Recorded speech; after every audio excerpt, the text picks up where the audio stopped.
Thank you, Tranquility. Thank you, more love your puza. Thank you, AVG News. Thank you guys for loving me. Igama ngitholakele Mahlazi namhlanje silobhuti ukhulekani Chili motivational speaker abanye bamazi hitmaker back in 2006 abanye babembiza ngolundo omncane kodwa kunguye oyemdala kulolundi but Khulekani, introduce yourself. Thank you so much for the warm welcome.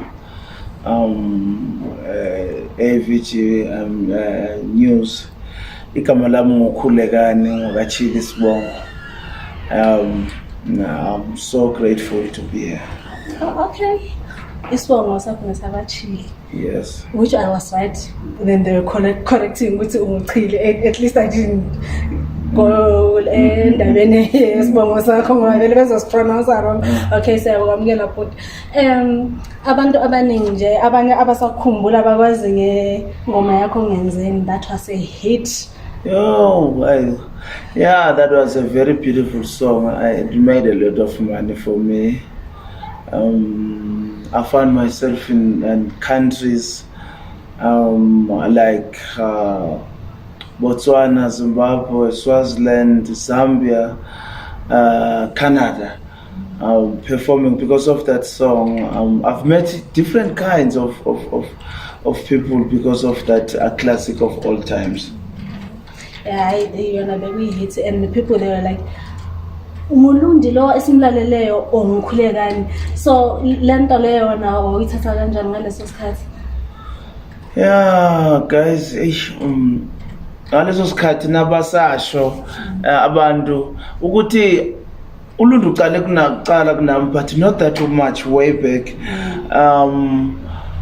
So also makangena ulundi because sasilalela uRebecca thina sikhosilalela uRebecca moya wo oh lalela uJesu kazi khule silalela uRebecca, so olundi bafikile bangena, so nabo sababona, so but ungena nje way a little bit phambi kwami, but abantu ke mangirelease album yami yokuqala 2006 ingane yomfana. Abantu, that's when CS abane fight no Lopa, but later we became big friends. We had a fight about The Voice. Yes, sayikhumbula abaningi bayekhumbula the time owakhula ngaya ngaleso sikhathi. It was qalukula, it was on 2007 or 2006. 2006 2007 yabo salwa kakhulu, uyakhishwa emaphepheni, ayilikho iphepha lengayikhiphanga, ngabizwa ama-interview ema-radioweni ukuthi what is going on, ngathi I don't know, and indaba yethu yaze yalamulwa ngubaba uGumbi, the late no sorry sent the late ubaba uGumbi mfundisi wayilamula indaba yami with the late uLundi. Viewers and subscribers, namhlanje iprogram yethu iku Don't Judge Me. Abanye ubhuti basamkhumbula as hitmaker, abanye basamkhumbula ngesimo esiyesamvelela ngendaba zakhe zokuphuza. Namhlanje ubhuti la uzobuya azikhulumele ukuqala kwayo. Abanye basakhumbula ngesikhathi egcwala emaphepheni, bethiwa ulandwe eGP emkhukhwini kanjalo, lokubonga kwakhe ama friends wakhe abuya azomthatha ngaleso sikhathi bekufaka Tranquility. Yeah, it was the difficult times of my life. That was a turmoil. Kwakubuhlungu kakhulu empilweni yami. Angikaze ngikuze ubuhlungu obungaka emhlabeni. Ngizuswa utshwala bungihlukumezile utshwala emhlabeni. Utshwala ngendlela obungihlukumeze ngayo, utshwala bangithathela imoto zami, uma ngabiza amagama zonke imoto ukuthi nje ngibuye ngalana, abo Golf 7, abo BMW convertible, imoto right, izindlu engathathelwa utshwala because I-disease of addiction iqala kancane, eqaleni iqale kuyi-fun, kumnandi, and then i-stage sesibili it's fun and misery. The last stage it was pain. Mina ke i-last stage yami it's when I hit the rock bottom, ngazithola ngisemkhukhwini eGehena. Sengilahlekelwe yiyo yonke into nginayo, imoto, izindlu, ngilahlekelwe yonke into, nginganayo ne-10 cent from being a millionaire into a centenaire. Into a centenaire. It was something else, because I couldn't believe it. Mangiya ATM FNB and ngifaka ikhadi lami, and the ATM tells me ukuthi insufficient fund. I couldn't believe. I went inside the bank and they told me the very same story. I was devastated. My life started to deteriorate from that moment. Inhliziyo yami yangabi right. This is what happened. Yabona uNkulunkulu makakupha something, funa uyibambe le nto leyo, ibambe ngezandla zombili nje, ibambise kwesikhali samantunga, because usuka kuphila uNkulunkulu. So mina kuye kwafika isikhathi lapho khona ngitshela ukuthi I can do it, ngiyakwazi ukusenzela. And instead of taking orders from God, I gave God orders. So uNkulunkulu uma ngabe ucabanga ukuthi uyazi baningi ngabe abantu abakhalayo bafuna usizo lakhe, wena uyazi, continue, usafuna laba abafuna usizo. So it happened ke ukuthi ngiphuza utshwala, ngagcina sengiwelela nasekuna kuyi-cocaine. I-cocaine. Akuthi ngawela kanjani cocaine, I don't want to mention names.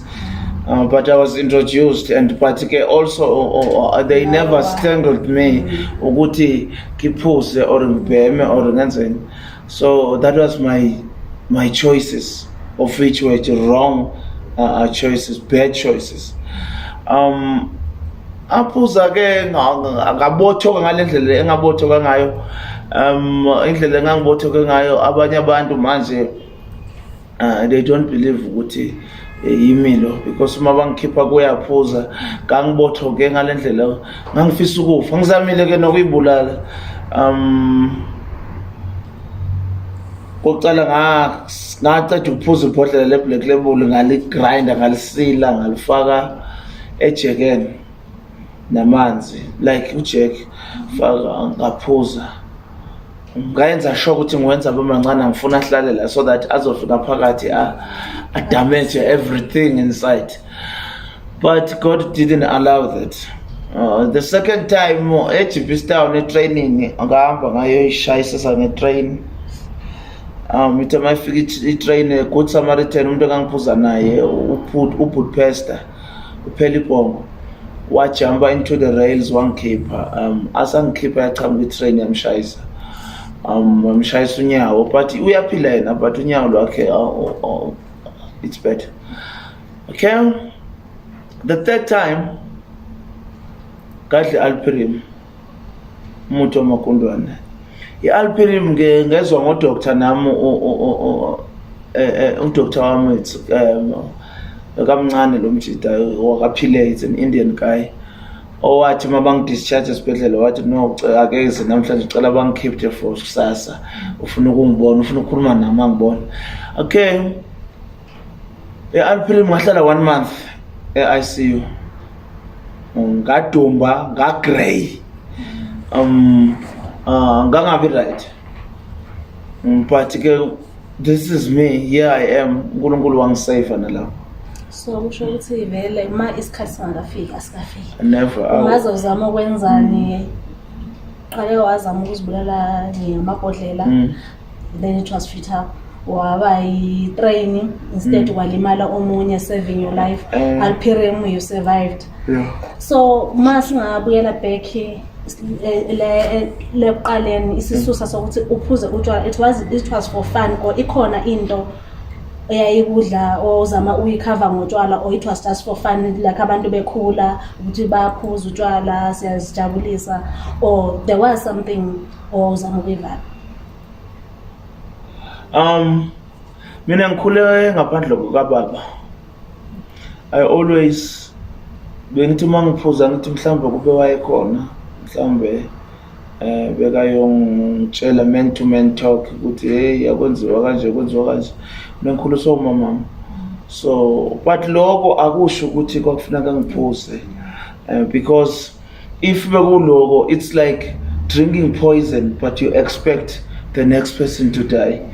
Kanti poison idliwa bese ufuna ucabanga ukuthi kofa omunye umuntu. No ways. I-poison idliwa nguwe nje yokofa wena. Ngikhule right. Mama she closed every gap. Lapho bengabona khona ukuthi baba makekho, but there was this thing nje yefun. Thina sikhule kunemisebenzi emakhaya kwenziwa imiqombothi sihabule kube mandi sithi kunemigidi yasentabeni kuyagidwa sahabula sinikwe sibube utywala sibube but kwakuyinto le but it progressed mangifika high school ngaqala manje sigazatha sibethe igazatha uthi Friday siyasela sidla utywala Friday siyasela yafika uhamba isikhathi kwaze kwafika lapho khona kungekho right khona. So ngithi uma sengithola imali because le album yangenzeni bangibiza banginika 660,000 first round and I've never bengingakaze ngiphathe even 50,000. So le mali yangena enhloko and the fame got to me and I became big-headed. And I said earlier on, taking orders from God, I gave God orders. I thought it's writing was ukuzenzela. So kwaba fun. Do you know ukuthi imali attract inezinto ezimbi? Yes. That is true. So kwaba khona kabangani, kunabangani abeza empilweni yakho. Hayi ngoba bebathandayo na but bazele ukuthi wena ungadakwa uyadedelwa banika imali umuntu every time udakwe utshwala the second thing uyovuka ekseni une 1200 akangakayisebenza akangayazi ukuthi thini because you become generous when you drunk. So abanye abantu kufanele bafana neorange. I-orange once while squeeze la juice it's no more an orange. Yebo. So labantu laba mabeza laba suka bazoncela lento onayo wena once bangabona ukuthi phelile wena igogoko ufuna ukulahle njenge orange maphumele juice lapha kulento ufuna uthathe nilahle lapha. Then after all these attempts ukuthi ufuna uzibulale and your background ukhuliswe umama ngaleso sikhathi uzama yonke imizamo yokuthi uzibulale. Have you ever thought of leaving your mom behind, your sisters, your brothers, or any other family, the people who love you, even your friends? Why we abanga lento leyo or it never did when abosubona nje ukuthi yazini senizihlambalezile emhlabeni it's over ngawe? Yabona mawusenkingeni ufisa ukuthi umhlaba vuleka ngengene, you don't care, you become selfish. Ukuthi omunye umuntu uzofila kanjani uzokanjani. The only thing that matters it's you. That is being selfish. You become the only fish in the sea. So that's the problem. I mean, I've got kids, handsome and a beautiful woman, that a child that is gonna go to grow into a very beautiful woman. She's beautiful. I don't wanna lie. Oh, she's beautiful. My son is handsome, very handsome, but my daughter, she's beautiful. She's a daughter. She's a legend, you know. She's my legend. But I never thought of that when I wanted to. I was just fed up with life. Yeah. So impilo ibe buhlungu kakhulu. Impilo iba buhlungu kakhulu nasewujikelwa ngabantu ozalwa nabo. Because uma ungasanayo le mali, you become useless to some of your family members. Useless. Funerals and weddings ziqhubeke ekhaya in your absence ungekho, because you're just a piece of shit, or else you're just a rubbish in front of you're just a rubbish in front of a broom. So lo muntu lo uzosihlambalaza angeke kulunge ukuthi abe khona uzodakwa wele makhekheni uzothini ziningi lezo zinto. There was one time la kwalahleka khona imali sesingcwabene kwasolwa ukuthi yimi lengithethe imali babuza ukuthi ngidakweni ngoba anginatwa. Babiza amaphoyisa, angithatha amaphoyisa kawuvalelwa. For that moment ulona ngahlala almost 9 to 10 hours. After that angamala khona yatholakala bangilanda. Yebo ukuthi kubhlungu kanjani ujikelo nawo uzalo lwakho uma sowunganalo. They never apologized of doing that. I know. Ngoba nje vele I was just a rubbish in front of a broom, useless. Uxoliselana entweni esidwedweni into enganamsebenzi, because isidwedwe into yokuthi usulele kuzo inyawo uthatha ulahlelele. So mangisaphuza kanjalo, so I thank God for i-mindset yalo muntu owacabanga uyaphuza. Papa usisi wami wabhalela iyaphuza. Bafika bazongilanda from a beautiful house into emkhukhwini. Umkhukhu lapho kwasha khona umuntu waze wafela khona lapho phakathi. Washa la muntu eGehena, washa la muntu ubaba omdala wayethanda ukudlala umshayini ubaba uTheo, washela lapho phakathi. Kwathiwa ekhishwa lapha, ngiyayihleka nje ngoba nako ekhishwa lapho phakathi. Umlilo ukhotha phezulu lapho, ukhotha phezulu umlilo, kwathiwa hey phuma, bakhathela umnyango. Wathi umuntu sabheka imali, wathi waphuma sathi yonke imali, wathi washa. Elokadinga imali yakhe thini ihlala ku mattress leyo mali. Imali nesono, uyayibona into zesono ukuthi uphuma umphefumulo ungakuphindi nasokuphuma umphefumulo ngokuphindi uyiphathe kwalo mali.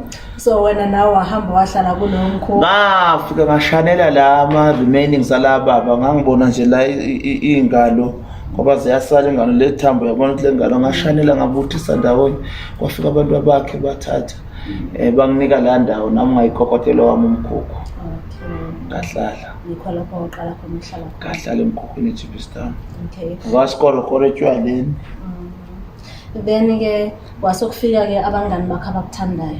The true friends, you needed them when you are in need. Babuya baku-rescue laphana after usisi wakho sekafonele Mojalove.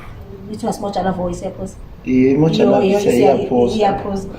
Then after usisi wakho sekafonele iyaphosa, wawureceive kahle or wabona kahle ukuthi ngathi uyakuxosha or wakuthatha ukuthi unothando ufuna ubuyele esimeni sakho? Mina ndlela ngase ngitayi ngayo, ngase ngikhathele iyo mpilo, ngase ngivumela noma yini leyenzekayo. Wathi makangichazela ukuthi la but usisi wami ngendlela wayeclever ngawusibulelo. Ngalowo mini ngithanda i-black label, into esheshisayo. Ngalowo mini wangihlohlela i-flying fish ngoba uthi uphuza nje namhlanje ku-10 ufondeni wathi wanifaka ku-flying fish ndiyandiza namhlanje, kanti uyangivalelisa usathane. Nangiphuza le flying fish leyo alibalathi athi khona labaphuza kokugcina, khona labaphuza kokugcina. Ngithi mina abe bobani abaphuza kokugcina, aye bangihlohla no-flying fish siphuza aphinda sukuma jive athi khona labaphuza kokugcina. Yayibona, so ukuthengele ngake lapho 12-6 nyana. Ngeke ngikwazi ukubala because saphuza bacishe kwasa. Okay. So lelo kwakuyiphathi yokugcina vele. Kusho ukuthi wayezivalela wakwazi yena ukuthi wenzani. Yayibona kwahamba isikhathi ngahamba nge-rehab, bafika bangithatha. Nabafika nabantu ngacala ngabaleka ngathuswa ngamakhamera because ifame ngiyayazi, I've been famous, ngiyabona abantu balandelwa. Mangabe khona le mashow avela bakayi, amashow afana nalabo balanda abantu abadala abadakwayo abalahla italente lakhe, aba drugs and what. So ngacabanga ukuthi bazokhuluma bebazothini.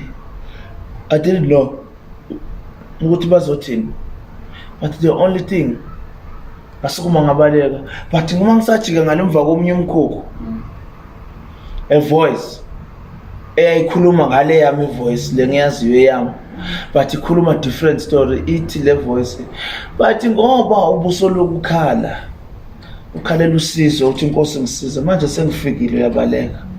I went back. Well, that's where Bangithatha ke nami. Bangithatha eThangweleti, ngafika eThangweleti ngahlala safunda iprogram. Ngiyenzile le program. Iprogram ifuna wena ukuthi uyitshele. Le program lena ifuna i-dedication. Ifuna umuntu o really hit the rock bottom, umuntu obuzwile ngempela ubunzima, because kunabanye abathathwa by rehab umuntu angakabuzwa ubunzima ukuthi yabona ngiyathela ya ngimalahle ngiyathela amalahle, but kunabanye abamikiswa lapha. Can I drink? yes, you can. Abanye balahle abamikiswa lapha forcefully abangasiboni isidingo, because this is where it starts. If someone sees a problem in you and you don't see the problem in you, that's a problem. Okay. So, ngicela program ngabuya sengisebenza khona eThangweleti. I motivate, I'm a counselor. Kunalento kaBongane i-finding Bongane into yakhe ese-TV. Sure. Ishow Bongane ese-TV. I'm helping Bongane there as much as nami njengoba ngumsiza naye uyangisiza, because we both addicts. So ngikhona kuma episode akaBongane where we talk about umculo, we talk on TV, we talk about drugs, we talk about alcohol, we talk, you see, the struggles of being a known somebody. Like njengoba esikhuluma sizangana ukuthi abanye abantu abak-expect ukuthi wena ngobuyazi ufuna ukugibela itaxi. Awuphelelwa upetrol wena, iphanji yemoto yakho, imoto yakho wena iphanji yakho. Eyakho imoto ayiphelelwa upetrol. Okwakho nje kuhlukile. So abanye abantu uthi mawuthi ungene I struggled so much manje lo ngabe ngingasana moto ngisuke emabone ngilaphana ngihamba ngiya eTranquility Randburg, sese-Randburg iTranquility sayithuthile manje. Ngiya eTranquility I struggled even no queue marshal. But hey, sikubonile uyadakwa. Sikubonile kodwa ngayithanda le ngoma yakho ukuthi uyadakwa. Udakwa uhambe phansi. Yebo zonke lento lezo, but bona bakhuluma jokingly, but kimi ngaphakathi ibhlungu lonto le. Yeah, so this is all about this show, Don't Judge Me. So Yeah. ungathini kulo muntu ongaphandle njengoba besikhuluma ngendaba ukuthi angeke ukwazi uhamba ngeteksi khandi ngoba people they all still recognize you. Abanye bayajabulela ukuthi usulo muntu owuye. Abanye basathatha njengaleya addict obekaphuza or sizu sethu ngoba introduced to cocaine. Yeah, abantu wena sister you are powerless over people. I cannot jump into your heart and change into your mind and change also whatever that you're thinking. No. This is, I want you to think like this. And so I'm powerless over that. So abantu bahlala banjalo. Wenza okuhle bayakhuluma. Wenza okubi bayakhuluma. Abantu they are there to judge. So abantu bangilento show iBhayibheli lithi iBhayibheli he lays a table in front of your enemies. So kusho ukuthi itafula angeke libe late if there are no enemies. So it means there should be enemies ukuze ukuthi itafula lakho lileyo. So labantu laba abalamaceleni abakujajayo bakhuluma all the kind of negative things ngawe. Yile tafula la kule enemies uNkulunkulu asho ukuthi kufuneka kube nabantu aba against wena ukuze uNkulunkulu adlale itafula lakhe bonakala. So bajajile ucula igospel uyaphuza unjanjanyana nangisaceda ukuphuma erehab ngaye erehab ngenze le thathu la ngasha ngashiswa ngabantu nge-iron sonana uyavala nge-iron ngangine mali la ngangitholile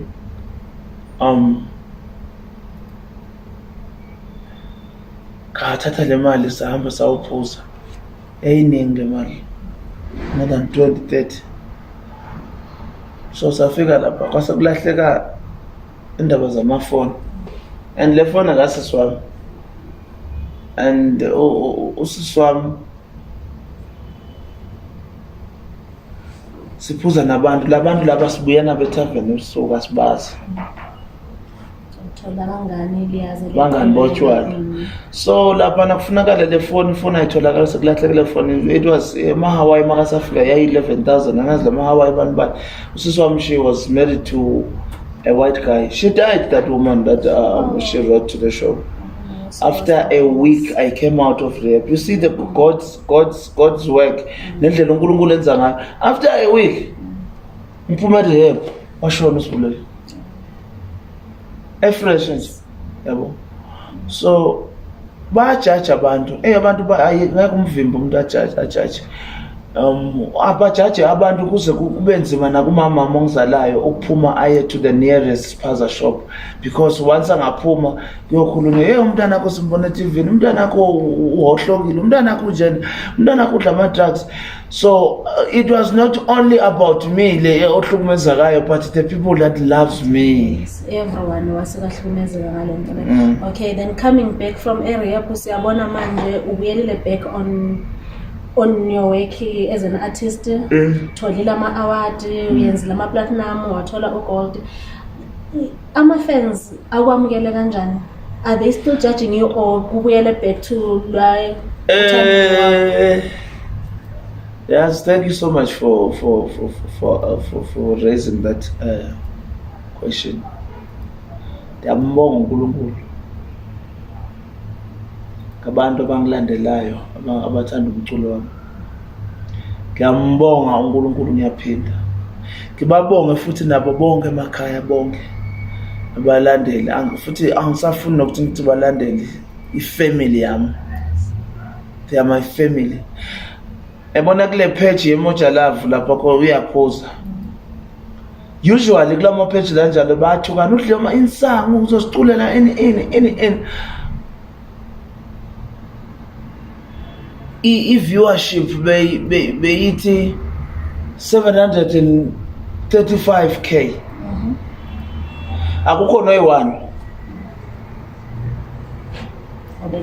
owaba negative wangixeka wangijaja lapho kuma social media but ngaphandle abanye bayakhuluma ngento bakhuluma. So that's why ngithe ecaleni awukwazi ukutshintsha umuntu ukhuluma ingqondo yakhe lo nje makufika akhuluma. So ukujaja umuntu kubuhlungu because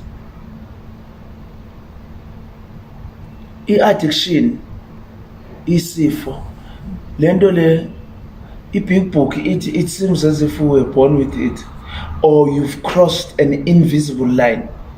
Bakhona laba abantu kuze ukuthi ngiclarify kukhona umuntu ongakaphuzi Coca-Cola angabe right angabe nari angabe okay. Kukhona umuntu so la it's crossing invisible line ukuthi uphuze uze ungakwazi ukuhlukana naleyo particular thing. So notshwala kuyenzeka kunama social drinkers abantu abaphuzayo i-social drinker ayike bhoklisto yothenga utshwala. Kwenzeka ukuthi mangabe lo muntu uzophuza leyo mhlambe kuzobe nephathi endlini ukuthenga utshwala or emsebenzini it's end of year party uyanikezwe 6 pack nalapho uzophuza 2. After the 2 the body itself rejects utshwala nakaqhubeka phuza ngani ukuthi sengiright but mina it's a sort of an enzyme like I react towards a mind altering substance. Into edakwa umqondo edakwayo ngiya reacta kuyo. Mina I suffer the disease of wanting more. Once I pick up a glass, keep on drinking. I pass out immediately ngivuka kuthi kunempungane lapha phakathi kunamaphela angena bom because I'm chasing a high. That is why nge COVID abantu abaphuza utshwala bahlukumezeka kakhulu because bagcina sebaphuza no pineapple lapho, because now sukule stage it's an addiction. It's when now when abocabanga ukuthi utshwala uyabucontrola, it's when alcohol takes over, and when alcohol takes over it's when now you follow behind alcohol. Kumele umsebenzini alcohol ithi hayi uzawuya kusasa hamba kwa doctor, doctor uzakunika isick note bla, so alcohol so utshelwa kuyo yiyo ukuthi yenzani. So esikhathini esiningi ama-social drinkers akazithengela utshwala, kube ne-drunkard. I-drunkard ngumuntu ophuzayo ngale ndlela ekuthiwa hey sisidakwa lesi, but once kwaba khona into efuneka ukuthi for him to swift into the rails ukuthi abuyele endleleni aqonde because of this thing, mhlawumbe kufika umntwana omusha endlini, drunkard uyakwazi ukuyeka angakayi rehab because yena akanaso lesifo, it's just ukuthi uyadakwa thanda utshwala. Uyakwazi ukuyeka athi sekufika umntwana omusha kufuneka ngifocus ngithenga amanabukeni.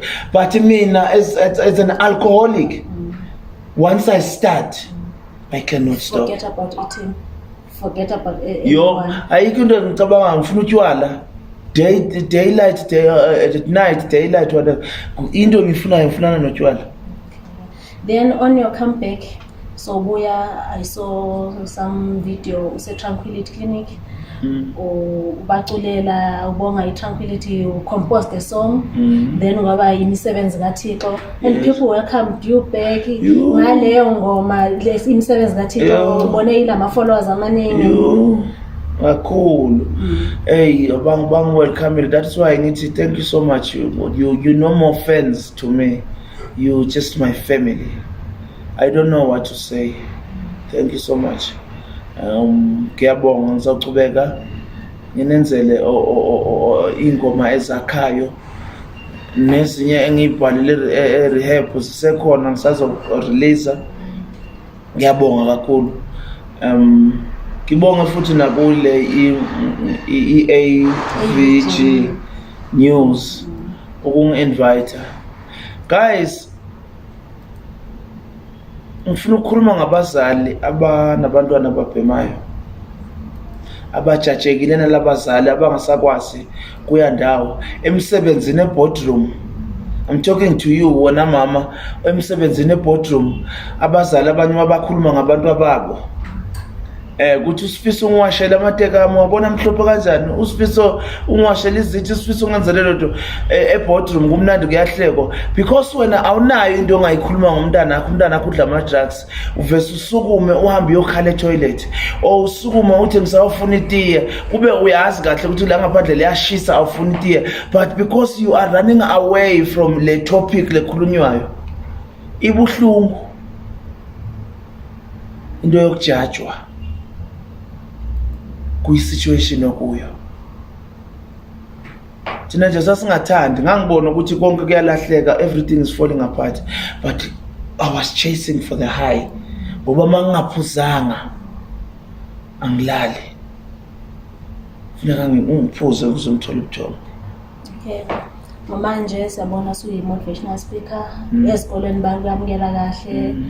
Ulawo amanye ama-challenges ukuthi maybe sometimes lokufika abazali bethi umntwana ngeke lalele lesiyasidawa, or sebekuwelchamele kahle, so ubuya ku-rehab, so ubuyele futhi emculweni wakho, so that son of your mother, that father of your daughter, since you're speaking about your family. Do my parents understand it now ukuthi ubuya e-rehab, so uyaba-motivate telling your story to your children, ukuthi abantwana babo ukuthi bengayiweli kuleyo mgodi la uke wawela kuwo? Do they understand that? And the teachers, the principal, do they welcome you? Angilali ke mina ke busuku endaba yama-calls bisa ngingakacali lento. This thing that I'm doing ngiyenza noNom Subtelezi lo i-commemorative eyikolweni, ngiyenza noBrian Baloyi i-former goalkeeper eKaizer Chiefs ne-South Africa, ngiyenza noSteve Lekolia. Baningi nje abantu abakhona siyenza nayo le campaign yange-21 la siheha khona abantu mabeze bazolalela amathasi. Abazali ke bangifonela nango-12 umntana wami, uma ngakuvulela manje ifoni yami manje I think I have more than 25 messages angene namhlanje abazali abafuna abantwana some of the students bona ngibanika le number yami bona self they DM me but sifuna you want to quit sikhathele, we've seen you at television uluze konke izinto asifuna ukufika lapho. So it's a good feeling mangihamba ngezikolweni ngiyokhuluma ukuthi mina utshwala bangifikisa la. Awukwazi ukuthi uhambe if ngithi ne so and so went this way and he never came back ukuthi ungena kanjani lapho. Ngizama ukuthi yekani utshwala bulo. African Voice Global subscribers and viewers, ubhuti ukhuleka namhlanje ubekhuluma ngejourney yakhe yokuqala kokuphuza utshwala. Akazange asho ukuthi ublame ubaba wakhe ngoba bekangekho empilweni yakhe yikho kumenze waqala ukuphuza utshwala. Akablemanga umama wakhe ukuthi akabekangamenze lutho. Umama wakhe was everything, emenzela yonke into ayifunayo. Evuke kusena emsebenzini mesho ukuthi uyagqoka isicathulo, ikhepa ayifunayo, uyahamba esikoleni, uyalala edlile nabo dadewabo. So manje liyambona i-gospel artist unethathu, lingamjudge ngethathu yakhe. Uchasisile ukuthi uvale iscar washiswa based ukuthi bekulahleke something wablame ukuthi uyithathileyo. So on this point umuntu ungamjudge. Manje ubhuti Khulekani sekabuya erehab, seyi-motivational speaker, uzolishiyela amanye amazwi okulimotivate ukuthi usoreva obhekane lesimo akuso, either uba unyawupe uphuza utshwala ngoba ama-addict are-different. Ukhulume ngomuntu ole-addiction ye-cold drink, nami bakhona embaziyo bale-addiction ye-cold drink engeke mbasho I can get fired.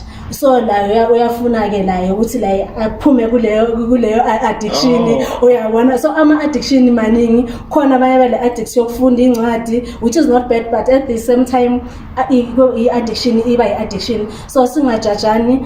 But Khulekani sicela before sivala ushare abantu leyo motivation also dume ngayo kulamalanga, and then uzosenzela le line ke imisebenzi kaThixo before we wrap up. Hey, yazi into ngi-understandile especially kubazali or wena umuntu kuba khona isikhathi uyalibona ibhodwe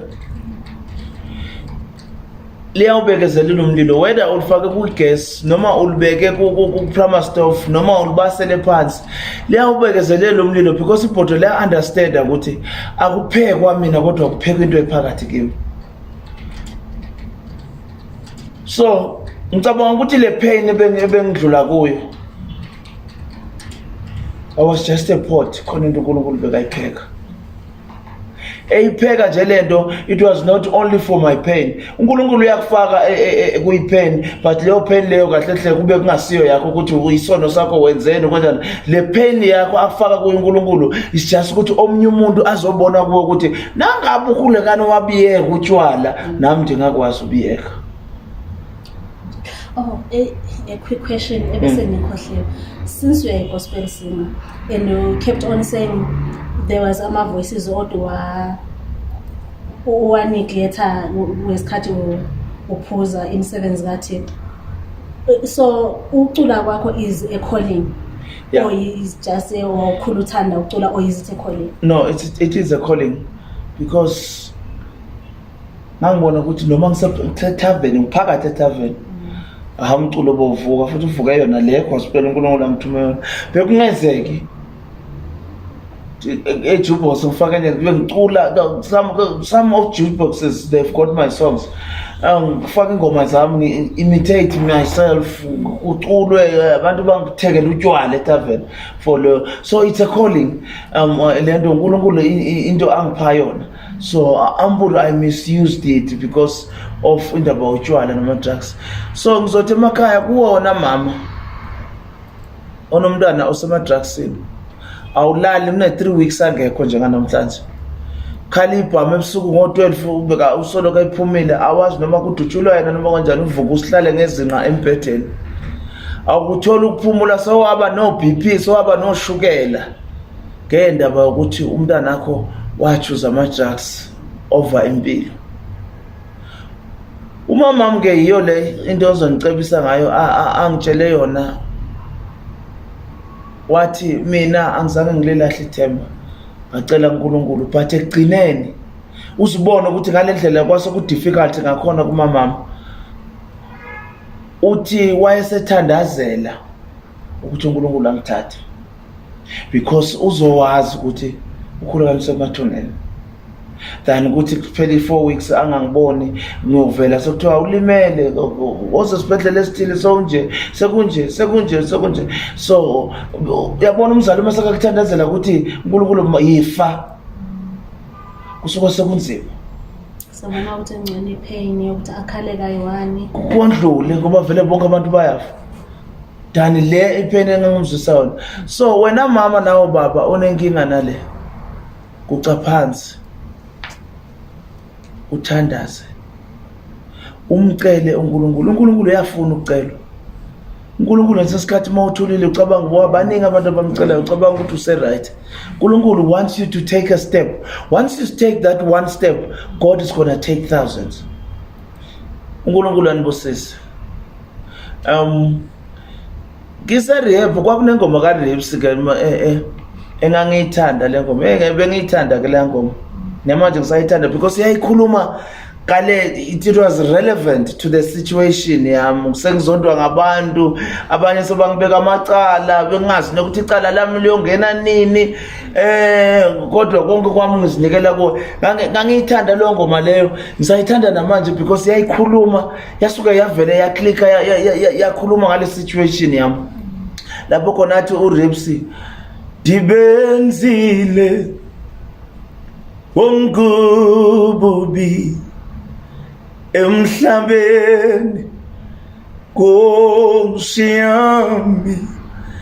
ngizwise bonke abantu buhlungu ekukhalwa ngawo mihla yonke kungeyomntando yami kodwa kungenxa yento zomhlaba awubheke manje nje namhlanje bonke abantu sebangijikele kwazi wena Nkosi ukuthi icala lami liyongena nini nami ngizinikele kuwe ubomi bami kuwe baba owaziyo uma ngizifihle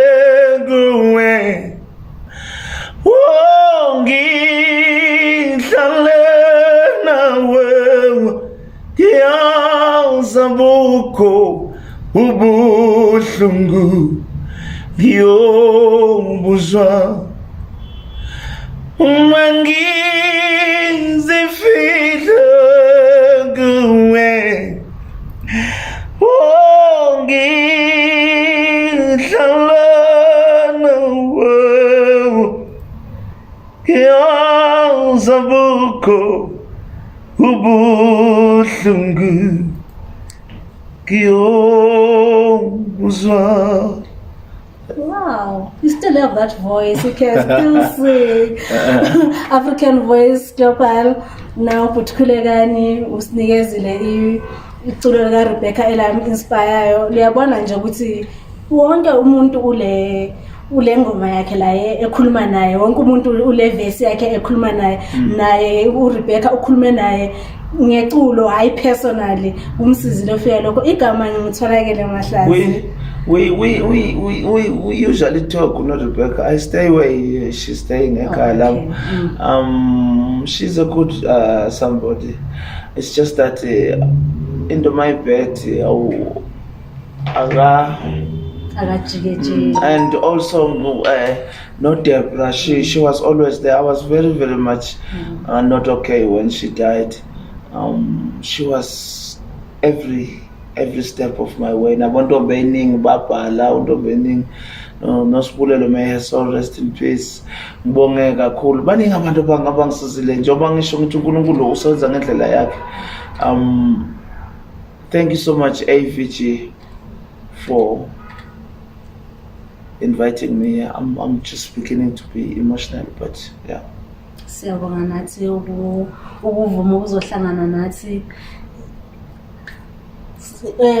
African Voice Global viewers and subscribers, sasifike emaphethelweni ohlelo lwethu Don't Judge Me besilobhuti ukhulekani Chili.